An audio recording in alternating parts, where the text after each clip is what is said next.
What is the scariest story you know that is 100% true? Artemis Pyle, the drummer from Lynyrd Skynyrd, survived a plane crash and walked to a nearby house, only to be shot by the homie Arwana. The homie Arwana saw a bloody long-haired man and winged him. Pyle survived that as well and made a full recovery. Before my dad died, he once told me a story from when he was in Vietnam in the 1960s. He told me about a mission where he and one other American with 5 CIDG strikers, South Vietnamese villagers turned fighters, were tasked to emplace seismic ground sensors along a trail network deep in the jungle. He said they were about 2 days into the mission when he and 2 of the strikers split off from the main group to go watch a nearby trail intersection. He said the jungle was pretty quiet that day, just the sounds of birds and bugs and an occasional monkey. He said they had been watching the trail intersection for about 3 or 4 hours and were deciding on whether to move further down the trail or to turn back and link up with the rest of the patrol. Before leaving the cover of the brush, my dad said he checked the trail ahead of them one last time and prepared his men to move. Now here is where the story gets interesting, and he told this part with absolute dead seriousness. He said just as he started to step out onto the trail, he sees a light-skinned black Union cavalry soldier in full battle laying alongside the trail just shy of the intersection. My dad said the Union soldier had 2 pistols, a Spencer rifle and a short curved club at his hip. As my dad was trying to process what he was seeing, the soldier looked directly at him and smiled. Then the soldier slowly placed a finger up to his lips, as if to tell him to be silent, and then motioned my dad back off the trail. My dad said he signaled for his men to remain hidden, and he recalled that as he slipped back into the jungle on one side of the trail, the Union soldier did the same on his side of the trail. Less than 10 seconds later, he said the lead element of a group of NVA, North Vietnamese Army soldiers, walked right through the trail intersection some 30 feet away. My dad estimated that the group was comprised of some 70-80 soldiers equipped with automatic rifles, light machine guns and rocket-propelled grenade launchers. He has no doubt that his entire team would have been wiped out on the spot. He said as soon as the enemy soldiers had passed, he and his team beat feet out of there as fast and as quietly as they could and rejoined with the rest of the patrol. He reported the enemy soldiers his team had encountered, but decided not to say anything about the soldier he had seen. My dad kept this secret for many years, only telling me just before he passed, and earlier only telling his grandmother on her deathbed in the 1970s. He said when he told his grandmother, she smiled and without opening her eyes told him, "You saw old Red Tom." Red Tom was my great-great-grandfather. He was a half-black/half Creek freeman who was a scout for the Union Army during the Civil War and later served with the U.S. Cavalry in the American West. He was known for carrying 2 pistols, a Spencer rifle and a Creek war club into battle. That is one of the most interesting, as opposed to horrifying, stories I've seen in this thread. Thank you for sharing. A female friend in college disappeared from a party at another university in the city town 25-ish miles north of our school. She had arrived with another friend who I believe had driven. At some point she split off to play cornhole or something and was later inexplicably gone. Phone calls went to voicemail. Police were called, but she was simply missing. About 10 days later she was found by a homeless man who witnessed her crawling up to a bus stop in the city, begging for help. She had broken a leg and an arm and was in very bad shape. At the quite large party, she had her drink secretly drugged and was then led off by a group of men into their vehicle. She was taken to an apartment where she was drugged, repeatedly raped, and locked in a small room in between with a bucket to use as a bathroom. At one point, after being injected with heroin and raped, she somehow managed to convince one of her captors to allow her to use the actual bathroom to clean herself up. This bathroom had a small window to the outside, and with the shower running, she managed to squeeze out and fell from the 3rd story into a large hedge/bush. From there she crawled from the apartment complex to the road and bus stop, where the homeless man saw her and called police. Many cars stopped upon seeing her, making her captives unable to recapture her.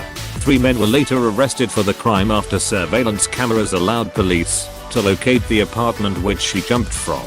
She returned to our university almost 2 years later, graduated, and became a nurse. She was obviously traumatized Never partied again. Carried a gun everywhere she could. And somehow moved on with life. It was a terrifying tale none of us ever forgot. She was an 18-year-old freshman when the incident happened. Deleted. Holy duck, so he was calm throughout that shit. Deleted. When my aunt was about 16, she was working at a grocery store and had a boss in his mid-20s. One day he called the house and was begging her to sneak out and hang out with him.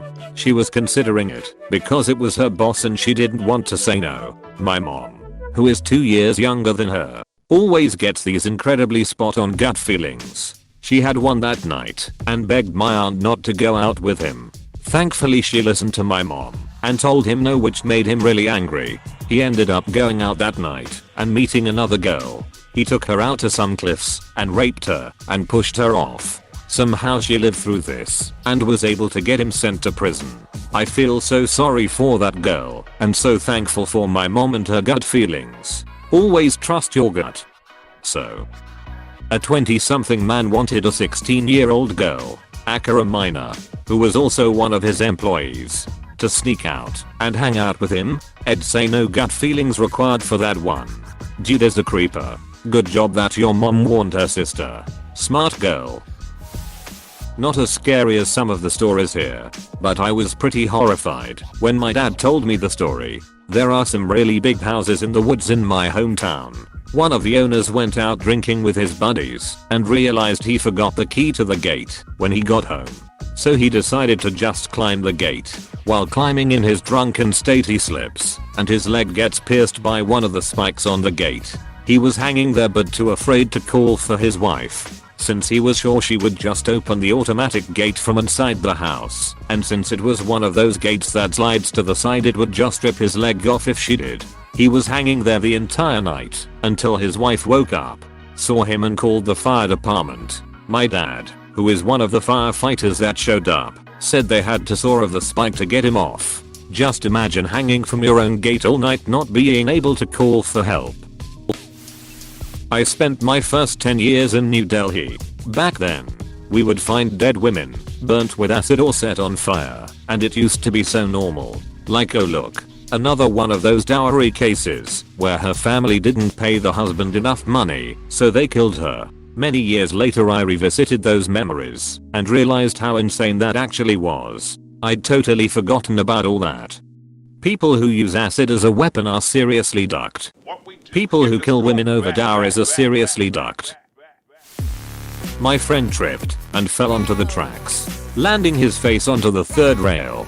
We kinda stood there in absolute shock because we thought he was dead. But then he said, "Can I move? Will I be electrocuted?" We told him to move instantly and he did. We got him off the tracks. And no less than 2 minutes later a train went zipping by. I think the third rail turned on seconds after his face came off of it. I know that's not scary to a lot of people, but to me, it was because I would have lost a close friend back when I was about 12. Removed. That there's a guy casing the bar that I work at literally right now, and I can't do anything to stop him. He's been asking what time/days we are open, and what days we have security. Caught him feeling the corners of our windows and doors too. Unfortunately, until he breaks in and robs us, the police won't do a thing. I hope you took a picture of him. Yeah, we have a crystal clear close up of his face. We took it and told him we know he's watching us. He won't last 2 seconds if we did rob us or any venue around us. But we are a small bar with single members of staff on at a time, so it's worrying. A guy I work with was riding his dirt bike through the woods and somebody hung a cable between 2 trees. My buddy caught his throat on it and saw the dude steal his dirt bike. Woke up in the hospital with a lacerated throat and a broken larynx. Pretty crazy what somebody will do for something so cheap. Dude is lucky he didn't get decapitated. Yep, that has happened where I'm from a few times. Usually people on snowmobiles. The case of Elizabeth Smartlink. Wikipedia. org/wiki/kidnapping_of_Elizabeth_smart. She was kidnapped, repeatedly raped, psychologically tortured, and then brought around in plain sight in heavy religious garb. She had brushes with people who could have helped her, but her kidnapper claimed she wasn't allowed to speak in public or reveal her face for religious reasons. The reason she was rescued is because her sister was awake during her kidnapping and pretended to be asleep. She knew she recognized the voice, but it took her 9 months to remember it was a guy that used to do yard work for the family. The police didn't believe her because of the elapsed time, but pursued it to appease the family. What pisses me off about this story is the fact that Wanda Bazi is out of jail as we speak and is on probation. She should be in prison for the rest of her life just like the kidnapper. Elizabeth even said she was the most evil woman she has ever met. There are drug dealers spending more jail time than Wanda. I can't believe they let that woman out of prison. But what's even more unbelievable to me is that she wasn't killed by another inmate for what she did to that poor girl. The story of Mary Vincent always stands out to me. In 1978, 15-year-old Mary was hitchhiking. A man named Lawrence Singleton picked her up. He brutally raped her and eventually made her get out of the car. She planned to run, but he noticed and cut both her arms off. He threw her into a ditch/ravine and left her to die. She packed her stumps with mud to stop the bleeding and spent all night crawling out. She eventually makes it to the highway and starts walking, naked and covered in blood. The first car that saw her sped away in fear. The second car was a couple on their honeymoon. They picked her up and she survived. Edited to @ I was in a rush when I wrote this, so you should definitely read more into the story. It's crazy. From the horrific act itself, to the court proceedings, to the fact that he hardly served any time. The part of this story that ducked me up was she tried to run. He grabbed her by the arm and turned and hacked her with the hatchet. She said she watched as her dismembered arm clung to his forearm after he separated it. How do you get to the point where you are hacking someone's arm off with a hatchet? That's a different level of depravity that I hope to never encounter.